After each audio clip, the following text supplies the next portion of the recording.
We're not jerks, we don't curse.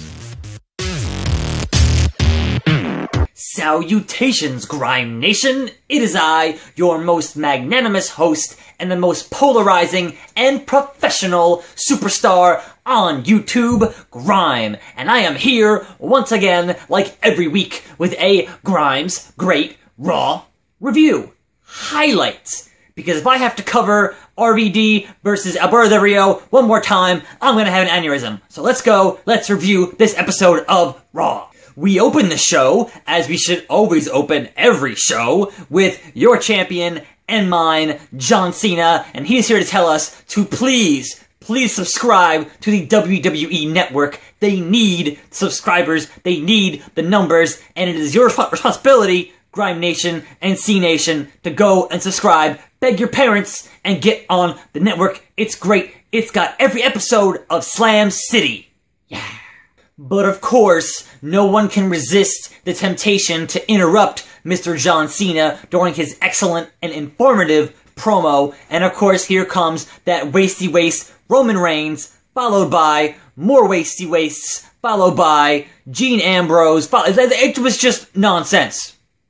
So we had Sheamus versus The Miz, and The Miz scored an upset victory, but the match part of it is not important. What is important is the genius of The Miz putting his giant face on the Titantron. That was amazing. And the wasty waste, and I hate to say this, Sheamus, his goal is to unify the Intercontinental and United States Championships. Now, both those belts by themselves are kind of decorations these days. They do not have the luster they once had. But considering you have already unified your world titles, why do you want less belts when you air like 5 shows a week? It makes shows like Main Event and shows like Superstars that I don't watch, I don't know anybody who actually watches those, less important. Because you have less belts. If all of your belts are on your main flagship shows, then what is the point of wrestling matches on those shows? It just seems like a gigantic wasty waste, Grime Nation.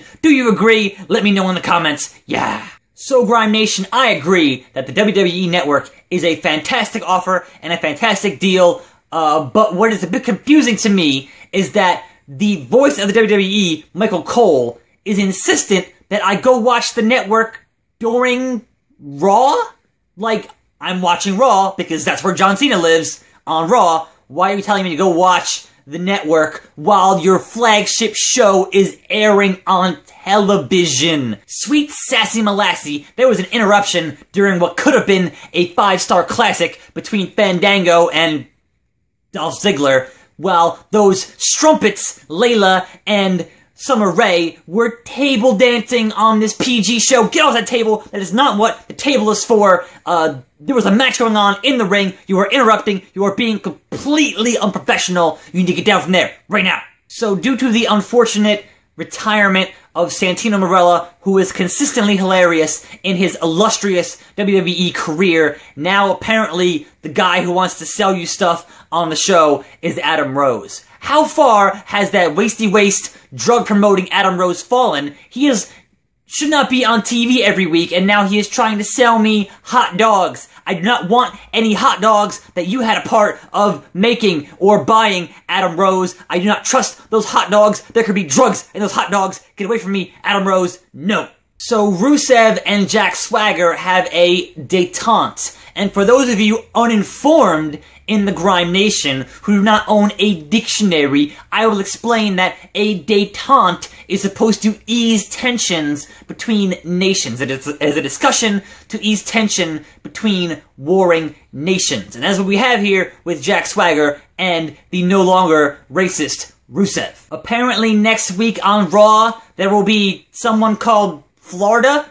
He'll be on Raw doing something. I don't know who that is. I don't know what that's about. But he's going to be the guest host next week, this state of Florida. Okay. Now, WWE Network commercial promoting someone who left your company, Mr. CM Quit. Why would you promote his wasty waste of a career when he decided to take his ball and go home? WWE Network, what are you doing? Wasty waste. So, Nikki Bella is still being punished for the actions of her sister, and Stephanie comes out and points out, oh, it's a shame when one of your siblings leaves, and I'm like, yeah, Steph, you would know. If you pre-order WWE 2K15, you get 2 versions of some guy called Sting. I don't know who that is. But I'll be facing Grime this fall in that game, so I must train to learn how to play these video game things. So stay tuned for that. There was another baffling Goldust and Stardust promo backstage. I do not know where they are going with this. It makes absolutely no sense, and I keep thinking that Cody Rhodes is the Velociraptor. Mother flip-flops, Grime Nation. It's the match of the night. It's the match of the year. It's Bo Dallas issuing an open challenge, and who should respond but one of your favorites and one of my favorites, the great Khali. And he's like,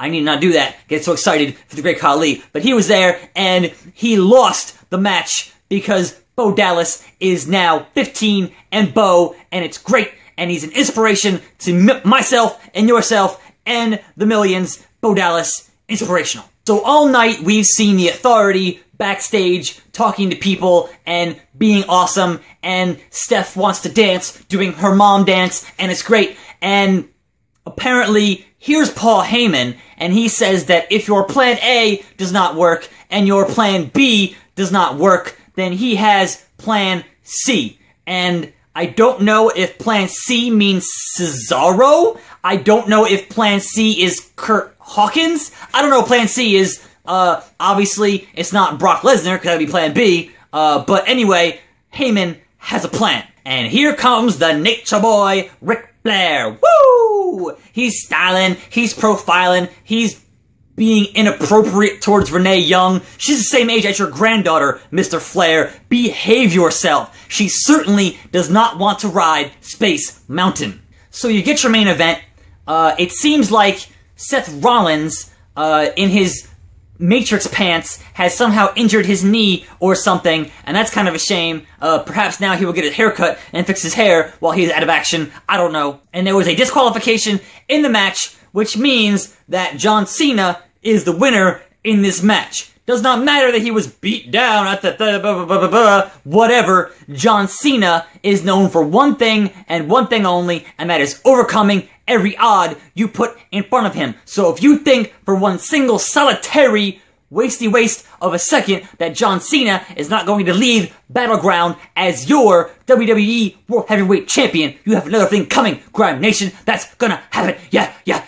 And that, Grime Nation, concludes yet another super exciting, super amazing, super informative edition of Grime's Great Raw Review Highlights. So join me, your host, the magnanimous and controversial and professional host, Grime, each and every week for another Grime's Great Raw Review Highlights.